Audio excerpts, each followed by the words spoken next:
3.6 also deals with the shortest path algorithm. So we're going to apply a shortest path algorithm to optimize a weighted graph.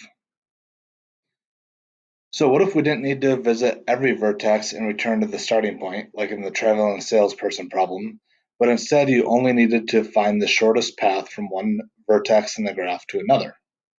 So this is where the shortest path algorithm comes in handy. Now this is a little bit lengthy and confusing, so just try your best to follow along, and we'll get some practice with these. So the shortest path algorithm, the first step is to label the starting vertex S and circle it. Examine all edges that have S as an endpoint. Darken or highlight the edge with the shortest length and circle the vertex at the other endpoint of the darkened edge. Step 2. Examine all uncircled vertices that are adjacent to the circled vertices. Number 3. Using only circled vertices and darkened edges between the vertices circled, find the lengths of the paths from S to each vertex being examined. Choose the vertex and the edge that yield the shortest path. Circle this vertex and darken this edge. Ties are broken arbitrarily. And step 4, repeat steps 2 and 3 until all vertices are circled. The darkened edges of the graph form the shortest routes from S to every other vertex in the graph. So for example 2, says use the shortest path algorithm to find the shortest path from A to F in the graph. So we have this table we're going to go ahead and fill in. So we are starting at A. So A, we want to label with the vertex, we want to label a vertex as S and circle it. And then we want to examine all edges that have S as an endpoint. So if we look on the graph here, this edge has S as an endpoint, and so does this edge here. So you want to look at all uncircled vertices that are adjacent to the circle one. So we look at vertex C and B. Those are my vertices that are adjacent to the circled one. And I want to write down the path from S to each of those vertices. So I could go from S to B or from S to C. And the length from S to B is 5, and the length from S to C is 2.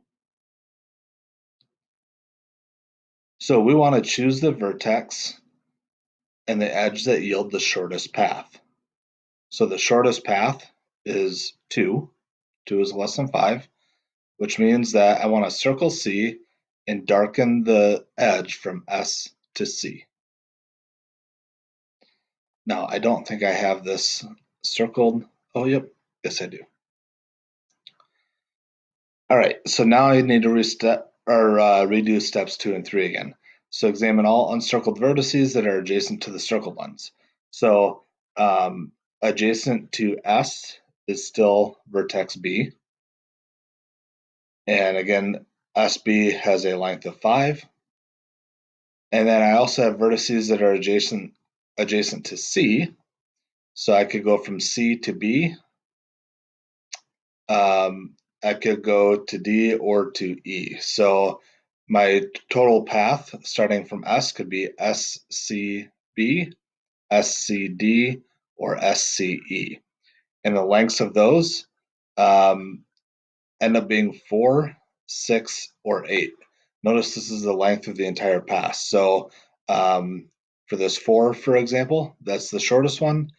That's taking into account this length of 2 and this length of 2 here for a total length of 4. So that's the shortest one, which means that I want to go ahead and circle B and darken that edge that goes from C to B.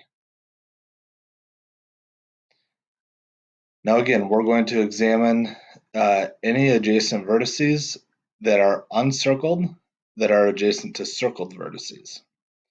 So adjacent to C, I still have 2 vertices that are not circled. Those are E and D. So if I look at the length from S to C to E, that's going to be 8. and SCD would be 6. Now also adjacent to B would be point D. So I could have a length from S to C to B to D, which is 7. So the shortest out of those three is 6, and that's going to vertex D. So I want to circle D and darken the edge from C to D. Okay, and then again, we're repeating steps 2 and 3.